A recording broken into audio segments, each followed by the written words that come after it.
होय, शेवटची पिढी, द लास्ट जनरेशन. पुढच्या 10-15 वर्षात गावातलं साधं, सरळ, समाधानी आणि आनंदी जीवन जगणारी ही शेवटची पिढी आपल्याला कायमची सोडून जाणार आहे.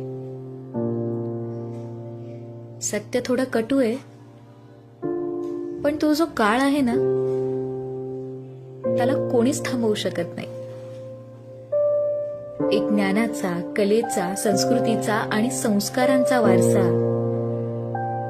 आपल्यातून कायमचा निघून जाणार आहे.